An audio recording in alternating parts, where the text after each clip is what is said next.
Nous avons travaillé avec notre équipe de l'INSERM et IRSED basée à Rennes et en Guadeloupe sur les données de la cohorte Timoun. C'est une cohorte qui a inclus entre 2004 et 2007 plus de 1000 personnes, 1000 femmes enceintes. Et là, notre analyse s'est intéressée à près de 700 femmes enceintes pour lesquelles on avait des données, des mesures de chlordécone pendant la grossesse.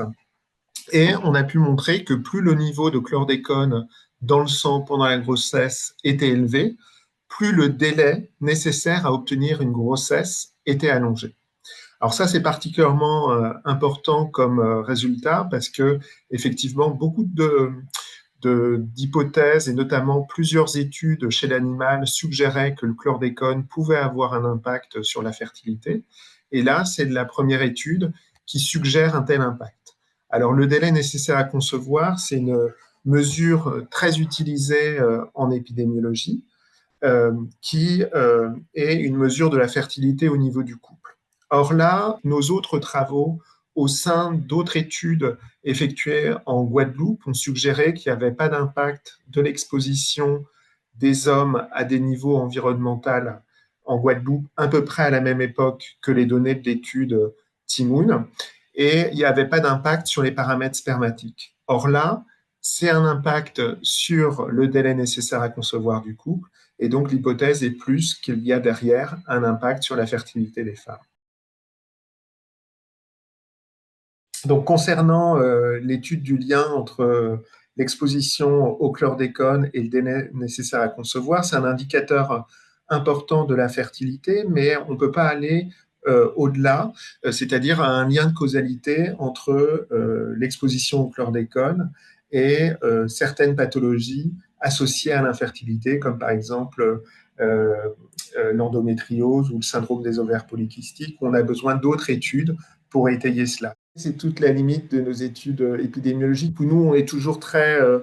on met beaucoup de temps à affirmer la causalité, en fait. C'est pas un truc direct comme ça, contrairement aux expérimentations, parce que nous, c'est des situations d'observation qu'on a. Alors, en complément de cette étude Timoun, qui est toujours en cours, on a différents travaux de recherche qui sont menés par notre équipe en France hexagonale et aux Antilles. Et pour ce qui est de la question du chlordécone, on a actuellement une étude en lien avec le CHU de la Guadeloupe, l'Institut Pasteur de la Guadeloupe et l'INED, qui vise à étudier les liens entre l'exposition au chlordécone et l'infertilité féminine. Pour cela, on se base sur un recrutement actuellement en cours depuis 1 an et demi de femmes consultant pour infertilité des couples au CHU de la Guadeloupe. Et effectivement, on va pouvoir étudier le lien entre l'exposition au chlordécone et certaines pathologies liées à l'infertilité féminine, comme par exemple l'endométriose, le syndrome des ovaires polykystiques et certaines situations importantes en termes de fertilité qui concernent la réserve ovarienne, qui est un élément important concernant la fertilité des femmes. Pour cette étude Carreau fertile, les inclusions sont toujours en cours et les premiers résultats parviendront sûrement courant de l'année 2027-2028. Les résultats de cette étude, en fait, confortent un petit peu toutes les stratégies qui ont été mises en place pour réduire l'exposition au chlordécone aux Antilles. Et ça, c'est important de poursuivre. Alors, ce qui est intéressant aussi de voir, c'est que le seuil au-delà duquel on observe un effet dans, dans notre étude est le seuil retenu par les autorités sanitaires pour conduire un petit peu les politiques publiques. Donc ça va vraiment dans le même sens de ce qui a été mis en place par les agences sanitaires.